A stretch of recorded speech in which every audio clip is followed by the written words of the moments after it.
High, আমি রূপম। এখন কথা হবে সাদা রঙের পৃথিবী এই ছবির ট্রেলার নিয়ে, যেটা রিসেন্টলি ড্রপ করা হয়েছে। ছবিতে একটা হিউজ স্টারকাস্ট রয়েছে: শ্রাবন্তী চ্যাটার্জি, অরিন্দম শীল, ঋতব্রত, দেবলীনা এবং সৌরা সেনী। তো কেমন লাগলো এই ট্রেলারটা বেশ বেশ ইন্টারেস্টিং এবং এত বড় একটা স্টারকাস্ট।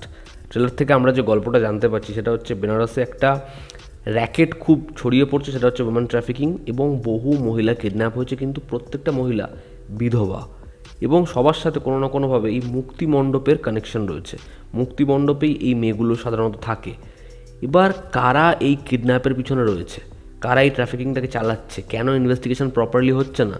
এখানে শ্রাবন্তী চ্যাটার্জির যে ক্যারেক্টার, মেবি সে কোনো রিপোর্টার বা সোশ্যাল ওয়ার্কার যে এই জায়গাটা সম্পর্কে জানে, পরবর্তী সময়ে সে ইনভেস্টিগেশনে এবং একজন রিপোর্টারকে সাহায্য করছে, অনেক তথ্য দিচ্ছে। কিন্তু এখানে তার আরও একটা ভার্সন রয়েছে। যখন যমজ বোন ডায়লগটা আমরা শুনি, তখন আমরা তার একটা অন্য দিক দেখতে পাই, যে কোথাও না কোথাও গিয়ে ওতপ্রোতভাবে এটার সাথে যুক্ত। তো এর পিছনে কে রয়েছে, আলটিমেটলি মেয়েগুলো কি বাঁচতে পারবে, এই নিয়েই এই ছবিটা।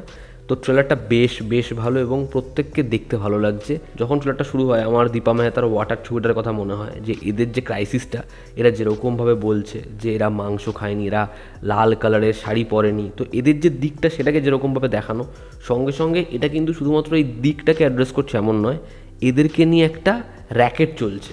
তো এটা আস্তে আস্তে থ্রিলারে কনভার্ট হয় এবং প্রত্যেকের পারফরমেন্স যেরকম সবাইকে দেখতে ভালো লাগছে। মূলত শ্রাবন্তীকে এখানে যেরকমভাবে প্রেজেন্ট করা হয়েছে কাবেরী অন্তর্ধানে, সে কিন্তু খুব ভালো পারফরমেন্স দিয়েছিল।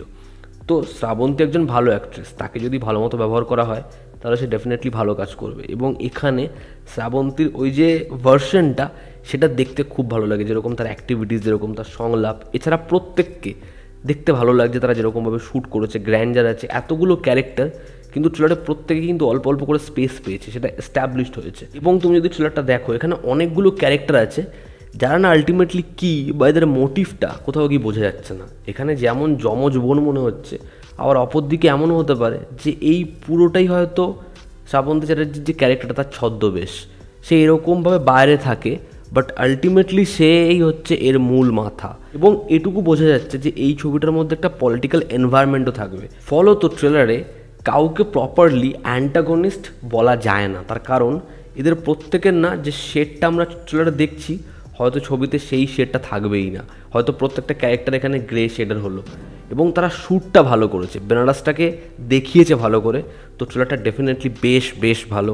আমার এই ট্রেলারটা বেশ ভালো লেগেছে, এবং এত বড় একটা স্টার কাস্ট, তো দেখার সেটাকে কীরকমভাবে হ্যান্ডেল করে। তার কারণ আমি প্রথমেই বললাম, আমাদের এখানে এত বড় স্টারকাস্ট নিয়ে এরকমভাবে ছবি খুব কম হয়। দেখার ছবিটা হয় কেমন, ছবির পরিচালক রাজশ্রী দে। তো আমার তো ট্রেলারটা বেশ ভালো লাগলো, আমি ডিসক্রিপশানে লিঙ্ক দেবো, তোমরা যারা ট্রেলারটা দেখোনি চেক আউট করো। আশা করছি ট্রেলারটা ভালো লাগবে, এবং শ্রাবন্তী চ্যাটার্জিকে আমরা বেশ অন্যরকমভাবেই এই ছবিতে দেখবো। তো এই ছিল আমার রিয়াকশন। তোমরা যারা ট্রেলারটা দেখেছো, তোমাদের কি রিয়াকশন জানিও। জনতা আমাদের পাশে আছে। Love you all, step by, take care, আবার দেখা হচ্ছে।